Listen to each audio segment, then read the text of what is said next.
Baik, Bismillahirrahmanirrahim. Assalamualaikum warahmatullahi wabarakatuh.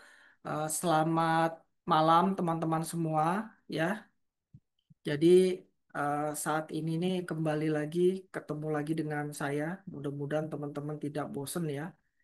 Nah, kali ini kita bahas apa sih peran teori dalam sebuah penelitian. Ya, kita tahu teman-teman penelitian merupakan upaya sistematis untuk menemukan kebenaran terhadap suatu fenomena yang terjadi, baik itu di masyarakat, organisasi maupun perusahaan. Ya, dalam konteks manajemen, teman-teman, fenomena itu bisa eh, menurunnya. Contoh kalau di MSDM itu motivasi pegawai, habis itu kalau di keuangan ya kinerja yang keuangan yang tidak stabil atau rendahnya terkait dengan bagaimana stakeholder ya, baik itu kalau stakeholder apa namanya di Direktorat Pajak mungkin apa namanya nasabah atau kepatuhan pajak ya pastinya. Nah, jadi melalui penelitian ini ya, jadi kita nggak hanya sekedar menjawab pertanyaan apa yang terjadi, tapi juga mengapa dan bagaimana hal itu bisa terjadi.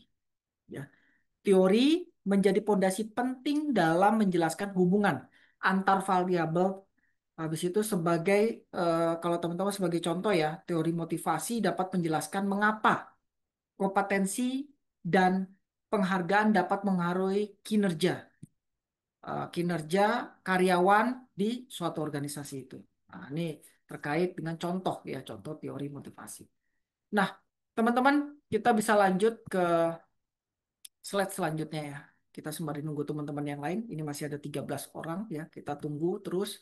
Mudah-mudahan banyak karena hari ini mungkin kalau menurut saya hari yang cukup penting teman-teman. Ya. Nah, kita membahas terkait dengan paradigma penelitian. Apa sih paradigma penelitian? Nah, paradigma penelitian itu merupakan cara pandang seseorang peneliti terhadap realitas dan kebenaran.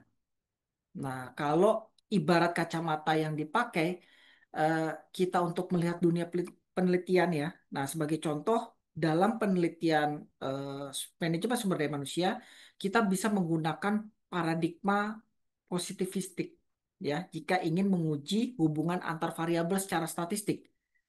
Nah, namun jika ingin memahami bagaimana pengalaman pegawai dalam menangani suatu tugas tertentu ya.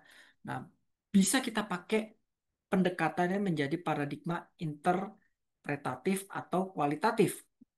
Ini pasti yang lebih sesuai. Jadi, paradigma ini menentukan arah penelitian, mulai dari perumusan masalah, metode, hingga interpretasi hasil. Nah, slide selanjutnya, teman-teman. Di sini kita tahu ya, ada pengertian sebuah teori. Ya, beberapa ahli memberikan definisi teori seperti ini kalau di sini ya di slide ini ada Kerlinger, Wiersma dan Cooper ya. Itu intinya teori itu apa sih? Ya, teori adalah sekumpulan konsep, definisi dan proporsi yang menjelaskan serta memprediksi fenomena secara sistematik. Nah, dalam konteks penelitian ya, teori menjadi peta berpikir. Misal, teori sumber daya manusia menjelaskan bahwa keunggulan organisasi terletak pada sumber daya manusianya. Nah, atau teori agensi dalam manajemen keuangan dapat digunakan untuk memahami hubungan antar pegawai. Ya, dalam hal ini pegawai AR atau pegawai pajak, ya kan, dan wajib pajak. Nah, ini terkait dengan pengertian teori. Nah, apa sih kegunaannya?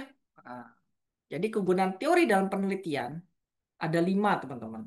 Ya, mulai dari mempersempit ruang lingkup kajian agar penelitian kita bisa fokus, menyarankan pendekatan penelitian yang tepat, memberi sistem klasifikasi terhadap konsep yang diteliti, merangkum pengetahuan yang sudah ada, dan memprediksi fakta baru yang mungkin ditemukan. Nah, ini adalah 5 kegunaan daripada teori dalam penelitian. Kita ambil contoh. Teori kepuasan kerja dapat membantu memprediksi bahwa peningkatan pelatihan akan meningkatkan kepuasan dan kinerja. Nah, jadi teori itu bukan sekedar hiasan, melainkan bagaimana teman-teman itu ada panduan untuk berpikir. Nah, selanjutnya apa sih ciri-ciri daripada teori yang baik? Teori yang baik itu seperti apa? Yang pertama dapat diuji secara empiris pastinya. Ini menurut Mauli dalam Profesor Sugiono. Yang kedua adalah konsisten dengan teori dan fakta sebelumnya, dinyatakan dengan bahasa sederhana dan berbasis fakta empiris. Artinya teori itu harus realistis, logis, dan bisa dibuktikan melalui data. Ya kan? Contoh, kita ambil teori motivasi dari Herzberg dapat diuji dengan bagaimana data survei kepuasan pegawai di suatu organisasi. Jika hasilnya sesuai, berarti teori tersebut relevan dengan konteks instansi yang ada di organisasi yang akan teman-teman teliti. Nah, selanjutnya, apa sih langkah-langkahnya? Nih, ya langkah-langkahnya kalau saya rangkum itu menjadi 5, teman-teman ya. Bagaimana kita menentukan eh, variabel yang akan diteliti, mencari sumber bacaan yang relevan, dan membandingkan definisi antar sumber, terus habis itu membuat rumusan teori dengan bahasa sendiri, dan menuliskan dalam kerangka teori. Jadi jika variabel yang dikaji adalah kompetensi, ya kan, teman-teman dapat mengutip nih teori kompetensi dari Spencer seumpamanya. Lalu membandingkan dengan teori kinerja dari Armstrong. Ah, dari situ lahir rumusan teori yang kuat serta konstekstual. Nah, teman-teman semua, ini